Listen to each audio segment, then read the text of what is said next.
this. Business, we've just discussed. Trust. Trusts were another thing that were developed. They came about because of the monks. The king decided, we're back to fair old England, the king decided he was going to punish the monks because they didn't do what he wanted them to do. He was going to steal the property. And the cunning little characters, they gave the property to somebody else. And they used the property, but they didn't own it. Another person owned it. They had it in trust. Good little move. Now, our government over the last couple of years has moved to make trusts not worth a pinch of poop hardly. But there are still situations where they're useful. For example, a self-managed superannuation company and a self-managed superannuation operation is a trust. And you can use that, and I'll tell you how you can use that to your advantage. Hybrid trusts, keep away from them. There's no need to cause yourself hassles. Tax department hate them, and therefore you always get looked at. Try and stay below the radar. Now, pay yourself first. Who pays themselves first? I love it. Have a look around you. There's a very, very small percentage pay themselves first. What does that mean? Let me tell you a story. Go to the movies one night. And here you are in the front seat here. Man, wife, you look a funny wife, I'll go this way. Man, wife, and the kids, all strewn out in the front seat here. On here is the bank manager. On the other side of the aisle, there's the bank manager, a sander manager, the leasing manager, and Uncle Tom Cobley and all that you owe money to, right? So family's here and you're sitting with them. And the place goes on fire. So naturally, you get up and you run over here, you grab the bank manager, and you run out with him, make sure he's safe.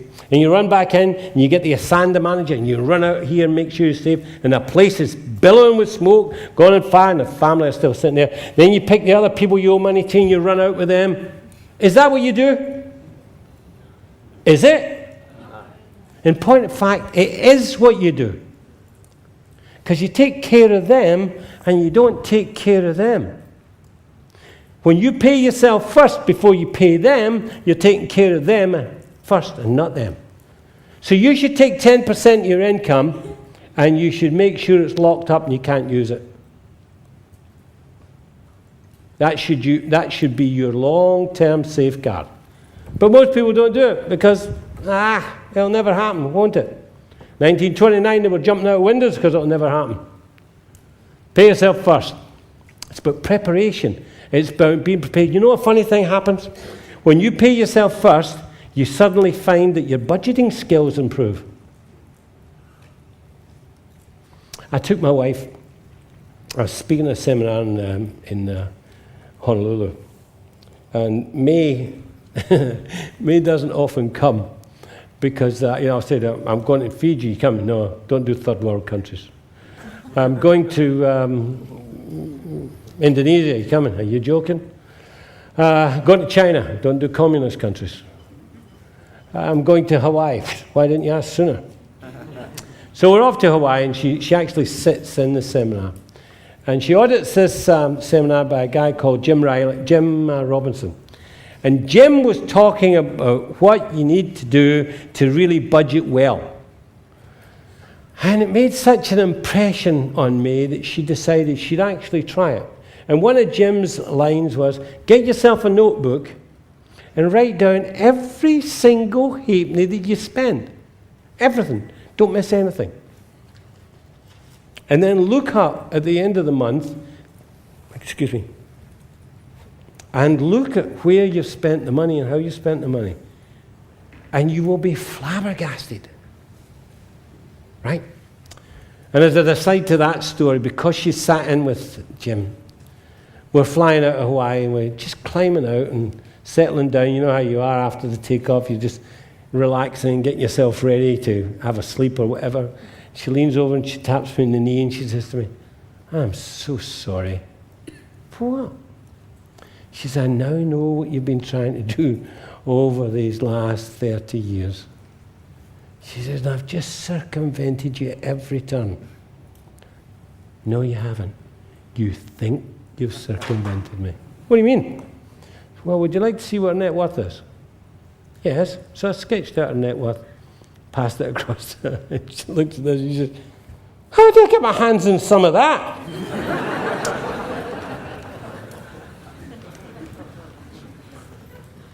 Okay, there's more than one way. Remember this?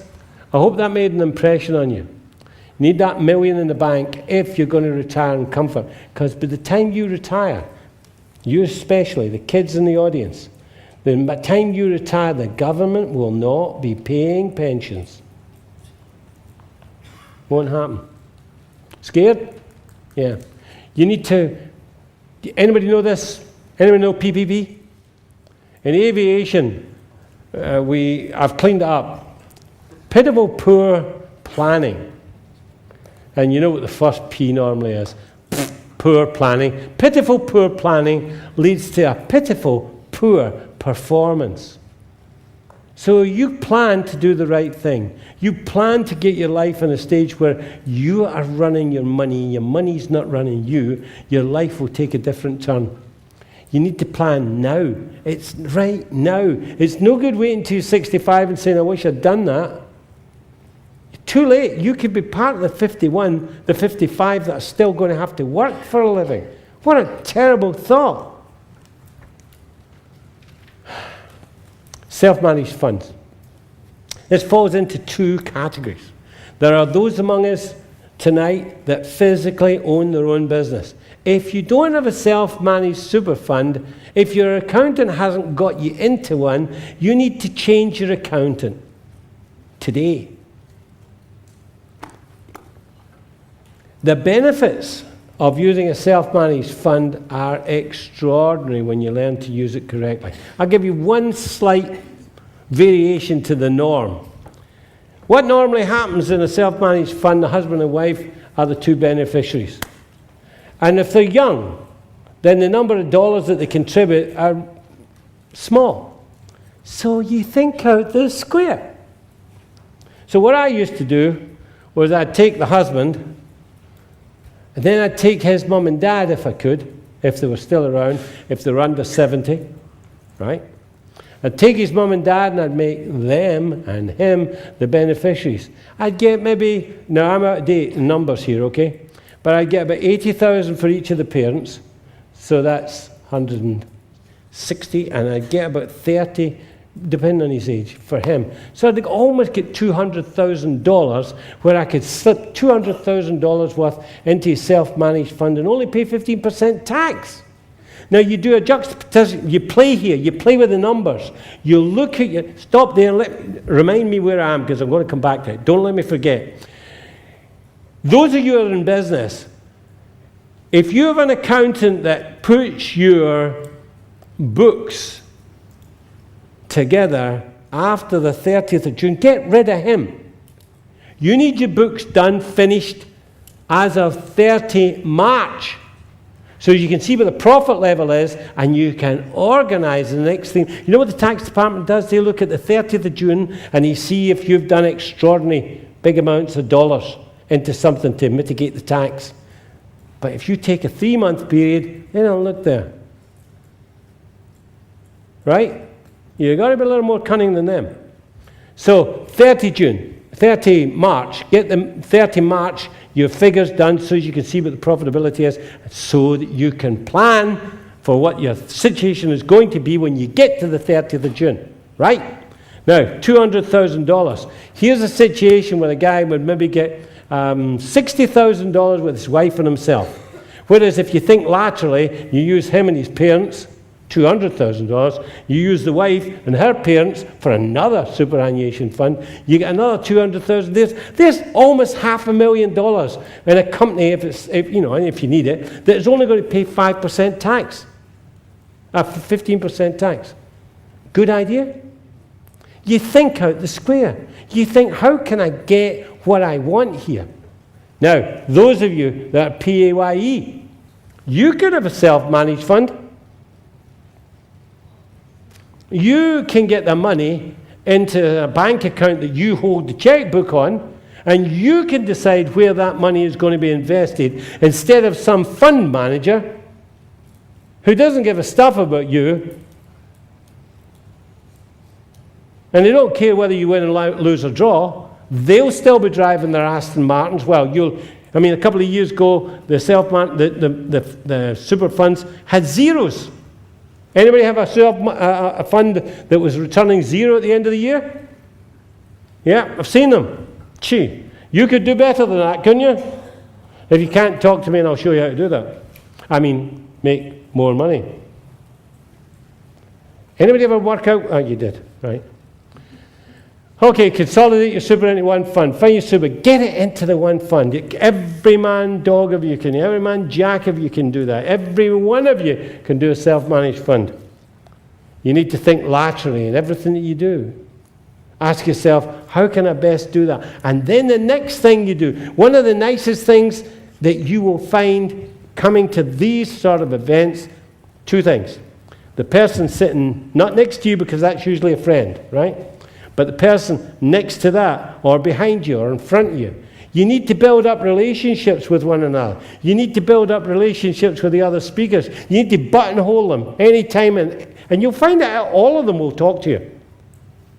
All of them will be more than happy to take some time and just sit down. What do they want for it? Nothing. They just want to talk to you and help you. That's what they're here for. That's what they're getting paid for. That's what they pay me for. They pay me here, come tell you some ideas that might help you, and then be prepared anytime you see them. Stop me! What do you do about this? What do you do about that? I'll give you the best shot that I've got, Tell me your wife can't budget, and you've got the same problem as me. I can't help you there. But you think differently. You will find that as you go away from the development that goes through in your mind as you do the home study, and as you do these seminars on a personal basis together like this, you start to think differently. You need to start thinking, I can do things differently. I can make more money than I've done in my life before. I just need to learn how. And you hear about people all the time. You hear about them in, the programs after the news at night. What do you call it? 7-day... What do you call those programs after the news programs? I just saw one recently. This lassie had 16 or 17 properties. I'll bet you a penny she started at one of these type of seminars. Okay? Now, think about this. This is why you're here. Because you're trying to think out the square. Stop doing the same thing over and over and over and over again, looking for a different answer. It doesn't happen. It's insanity to do that. Right? Oh, okay, so I made a point. It is insanity. People would say to me when I was running ITV, will you be my accountant? The answer is always no. I never came to these deals with cards. Business cards. You know why? I know my name. Why would I want a card? Anyway, I never came to these deals with cards, because my attitude was I wasn't here looking for business. I was here to try and change your attitude to things you were doing. So will I be your accountant? No. That was one of the, shall I say, the weaknesses when I did a presentation. One of the nice things then, that's going to change here. You now know that that's going to happen through the organization. When I still owned ITP, it was still no. I didn't want to do it. If you're looking for somebody that thinks like me, weirdly, oddly, totally, completely out of the square. The tax department has changed the law on superannuation companies 3 times in the last 10 years. Anybody any idea why? Because they moved the goalpost because of things I was doing. And with all the people that were doing it, and they didn't like it. So they just kept moving the goalpost. I just kept moving with them. See, you've got to remember, when people write these laws, they usually write them with a little loophole for themselves somewhere along the line. You've just got to find the loophole. And most of the people that write these laws are lawyers. Look at it and think about it. The company is, as you know, bringing the accountancy in-house. This is where you can be sure that the people you're talking to think along the same lines as you. Or maybe the other way I should put that is the people that you are talking to are the people that thought the way you now do. And they're there to help you process that into action. Now, that's one of the good things that I think Jamie's done in the last 3 years. Along with the internal finance. I think it's brilliant. The strength that comes from that, and the ability to talk to somebody that talks your language, or the language that you're learning to talk. It's brilliant.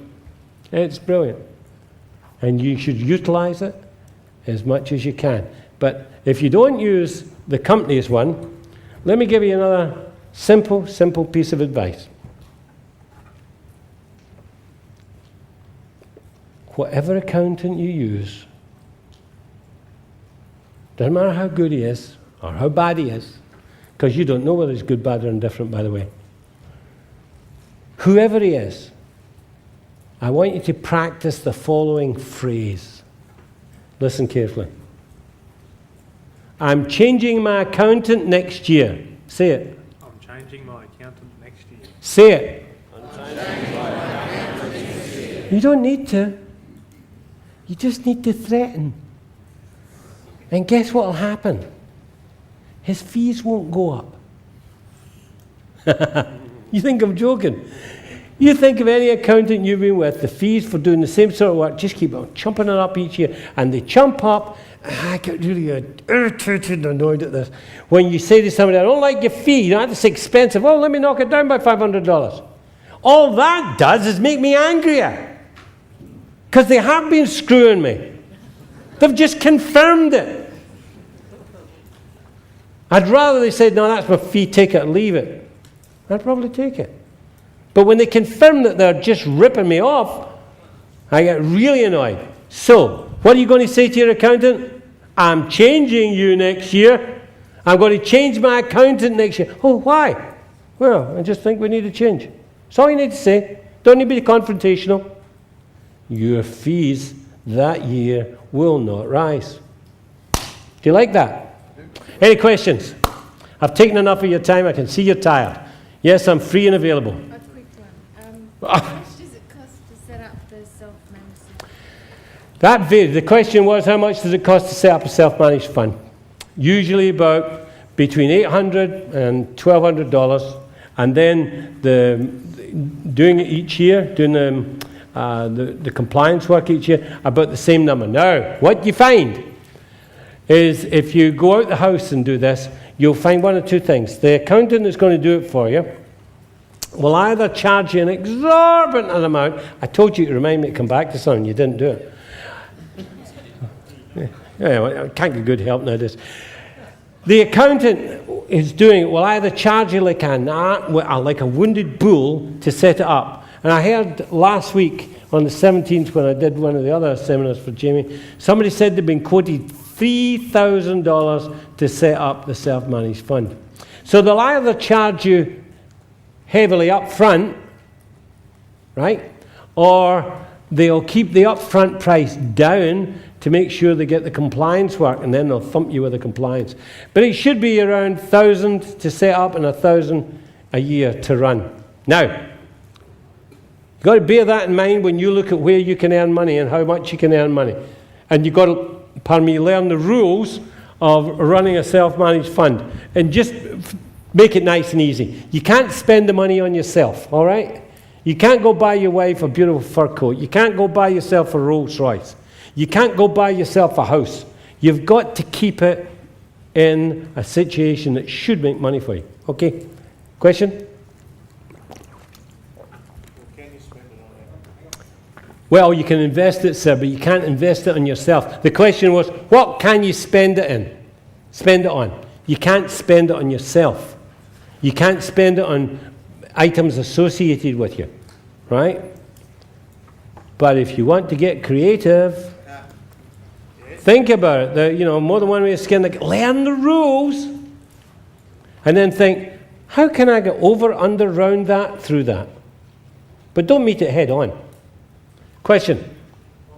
You're all done? Go ahead. Hello, Ian.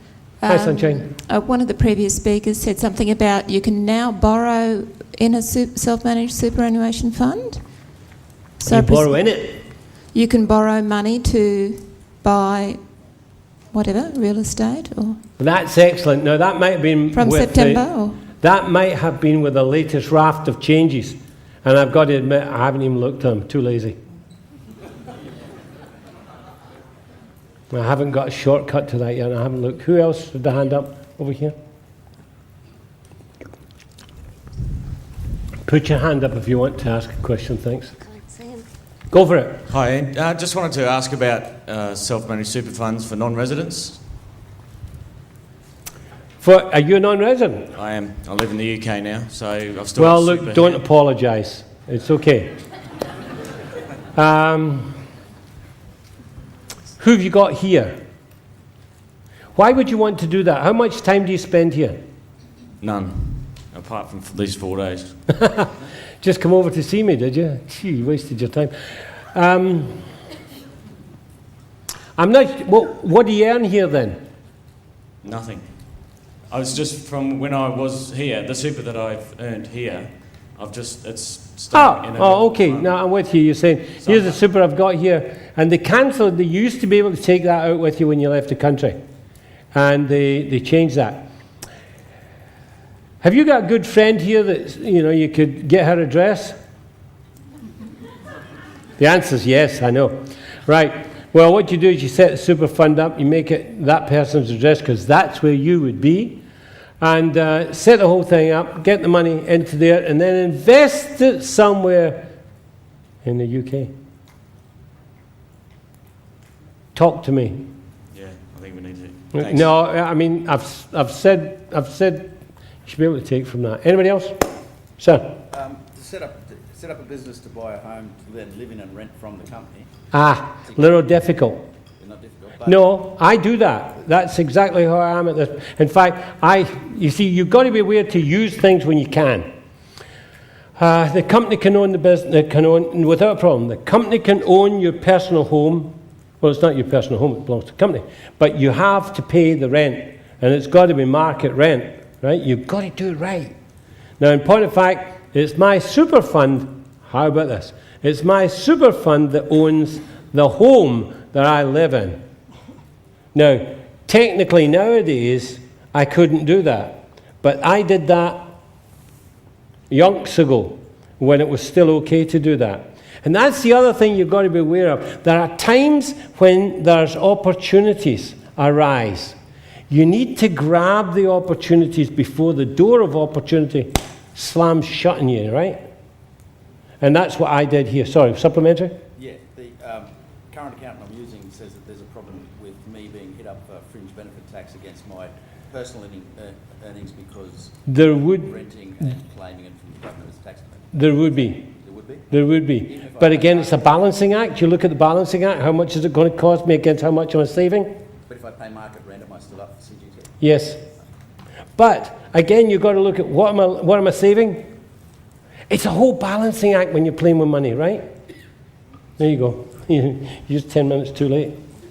That's what your wife told me too. He's not married. Are you?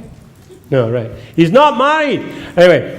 Okay, any other questions? Ma'am. Is there any benefit in starting a self-managed super fund separately? It would depend on what monies are sitting out there.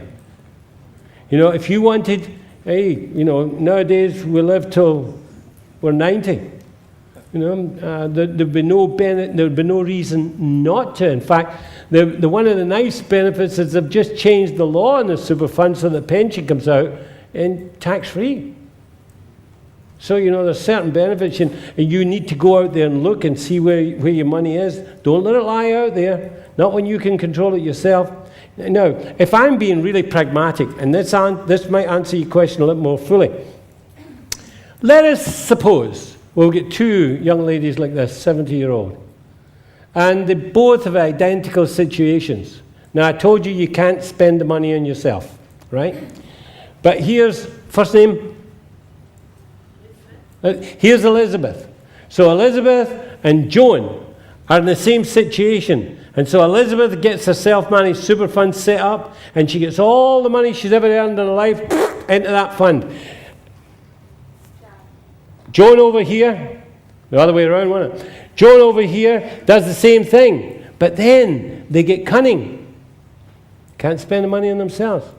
Nothing stops her investing with this lady in a business venture that she was doing, and nothing stops her investing in that business venture, as long as they're not relatives. Does that make sense? So, you're not busting the law, you're circumventing it though. Right? That's me, up until midnight, got to change my name. When you're 70 though, can't you pay yourself a wage or something? Yeah, well, no, you can pay your pension out, you can get it in lump sum, or you can get it in stages, and there's limits to how much you can pull out, but most of it comes out now tax-free. So there's certain benefits that you would have. But what the question was, is it worth setting it up, considering you're 70-year-old? Yes. Even if you only got another year, have fun. Get it with somebody, swap the money over, spend like it's going out fast. I didn't say that. That's not what I said. It was a ventriloquist back here. Who else? Woo. Yes, sir. Hi. Are there any business expenses that you can actually claim on self-managed funds, and if so, what are they? Have you incurred the expense in running a self-managed fund? Yes. Is it deductible? Yes. I toyed with pushing my luck a little bit a number of years ago, and actually putting myself in there as running the fund and charging the super fund for me actually running it. In other words, pulling a wage out of it, long before I was retired. And it was just probably a little pushing the envelope. But when you think of it logically, you think of these other super funds, they've got staff members, haven't they? So maybe I would have this young man work as a staff member in my super fund, and I'd work as a staff member in his. Think out the square, round the circle. Okay? Who else? Sir, or madam, whichever you are. I'm a sir. That's not what your wife told me. If I had a trust and I had some parents that were running their own self-managed super fund. Yeah, that changes the dichotomy a little bit, because they would then want to use their super fund for themselves, wouldn't they? They wouldn't want you to get the deduction because they were using it. But if they weren't using all of the deduction available to them, so for example, let's say that it was $80,000 for them, and they were only using 40, you could get the other 40. Well, they're going to the stage where it's now tax-free. Well, that's even better, isn't it? Could I give them some money for them to put into their super fund? I'm sorry? Could I give them some money out of my trust to put into their super fund? No, you wouldn't do it that way. That would be too straightforward. But there's other ways you could do it. Have a chat. We'll keep it without the tax department spies here. That's it. Okay. Thank you for your time. I hope you enjoyed yourself. I hope you enjoy yourself while you're here. Have fun.